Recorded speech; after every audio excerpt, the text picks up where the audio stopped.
Prime Minister Mark Carney has just landed in Malaysia to attend the ASEAN Summit 2025, and the world is watching. Despite being at the same ASEAN Summit as Donald Trump, Carney made no move to meet him. No handshake, no photo, nothing. This is a clear signal that Canada's foreign policy has pivoted away from dependence on the US and toward diversification, opportunity, and a better future. Thankful, appreciative, meaning of friendship and defense of justice and freedom. But on our trade and investments, other than of course Petronas, who are doing extremely well, thank you again. And they're very happy. They gave last week's report. It's doing extremely well. What made this moment even louder wasn't what Carney said. It was what he didn't do. Despite being at the same ASEAN gathering as US President Donald Trump, Carney made no move to seek him out. No rushed bilateral meeting, no symbolic handshake for the cameras. In the old playbook, this would have been unthinkable. Canadian prime ministers traditionally bent their schedules around US presidents. Carney didn't. The message was unmistakable. Canada is no longer operating as a junior partner waiting for Washington's nod. Even more striking was the signal behind it. By skipping a Trump meeting entirely, Carney quietly reinforced a growing shift inside Ottawa. Canada is preparing for a future where it relies less on US aid, pressure, and political shelter.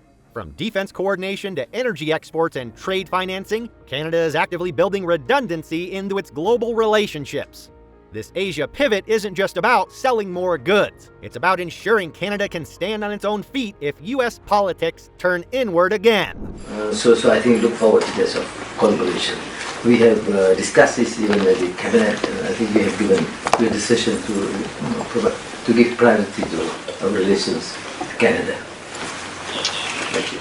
And with that message sent clearly to Washington and the world, Carney turned his full attention back to what mattered most on this trip, reshaping Canada's economic destiny beyond the US orbit. His goal is bold: to double Canada's exports outside the United States over the next decade, generating roughly $300 billion more in trade for Canadian workers and businesses. That's not a small aspiration. It's a historic shift in which the world is tilting heads toward Canada at a shockingly rapid speed. At the heart of Carney's visit to Kuala Lumpur, his first official trip to the Indo-Pacific as Prime Minister, is the idea of trade diversification. For decades, roughly 3/4 of Canada's exports have gone to the United States, leaving the economy vulnerable to one partner's tariffs, policies, and political moves. In Malaysia, Canada is not just attending talks, it's driving them. Negotiations toward a Canada-ASEAN free trade agreement are being accelerated to finalize the deal by 2026. Can I say, after we spoke for the first time a few months ago, I had the occasion to be in contact with Prime Minister Martin, who reiterated his esteem for you and for everything you've accomplished for this country. I share that esteem, as do Canadians, and we're fortunate to have the partnership, and a partnership that we should be growing, and I think our mutual intent is to grow it significantly.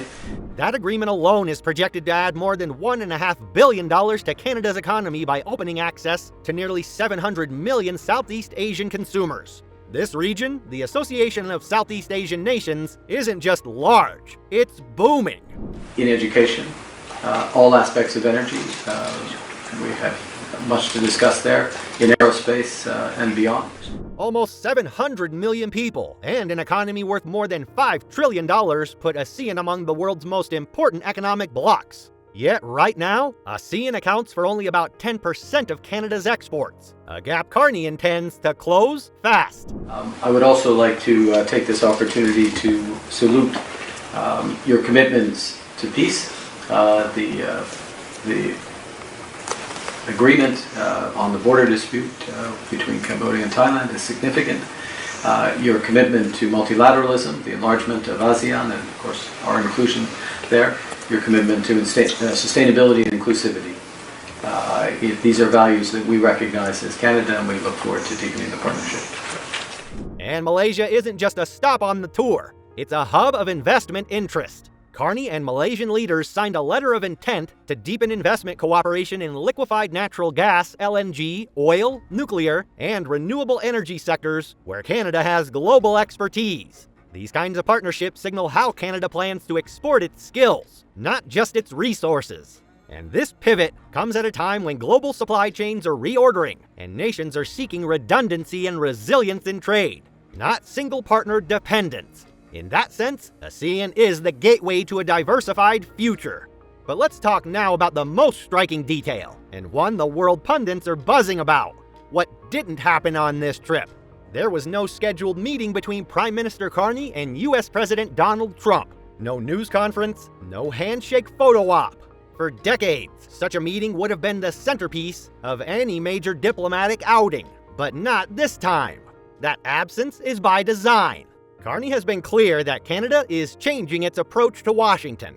Earlier in 2025, Carney indicated he was in no hurry to engage directly with Trump, saying discussions would happen when it makes sense, signaling a more independent Canadian foreign policy.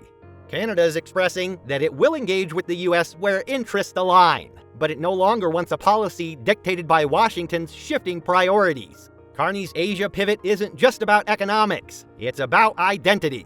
For too long, Canada's global role has been perceived as a second-tier partner to the US. Carney's message, repeated across Malaysia, Singapore, and other stops on his tour, is potent and straightforward. Canada can be a bridge between East and West, a partner trusted for its values, stability, and innovation.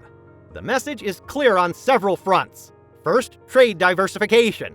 By pushing into new export markets, Canada becomes less dependent on the US and less exposed to sudden trade shocks. Carney has set an ambitious target to double non-US exports over the next decade, a move that could bring in billions of dollars and support thousands of new jobs.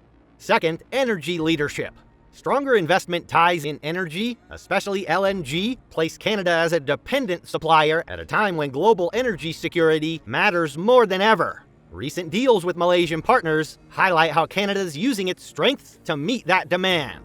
Third, high-value exports. Agreements in areas like aerospace, cybersecurity, and clean technology show that Canada is no longer just shipping raw materials abroad, it's exporting knowledge, innovation, and skilled expertise. Then there's alliance building.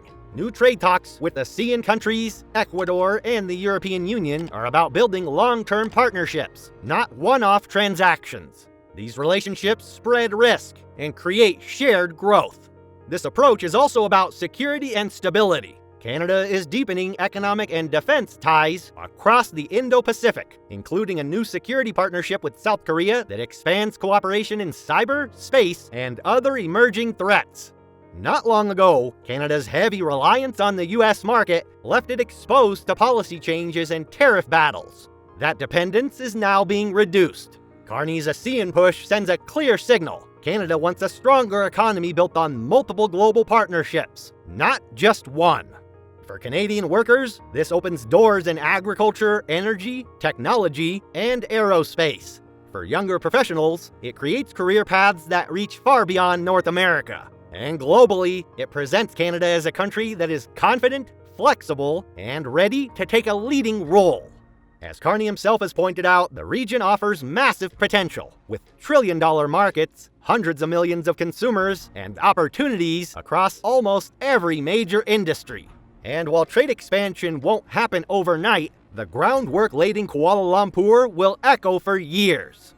This trip isn't just another diplomatic stop, it's a symbolic turning point. No US meeting on the side, no last-minute pivot back to old patterns. Instead, a clear, consistent message. Canada is charting its own course. In an era of global uncertainty, with shifting alliances, economic disruptions, and rising geopolitical competition, Canada's Asia pivot under Carney may come to define how it navigates the 21st century. For the entire world watching, one thing is clear. Canada has left its old dependence behind and is stepping into a new role, not as a follower, but as a global partner with its own voice, its own strategy, and its own promising future in the rapidly developing economic infrastructure.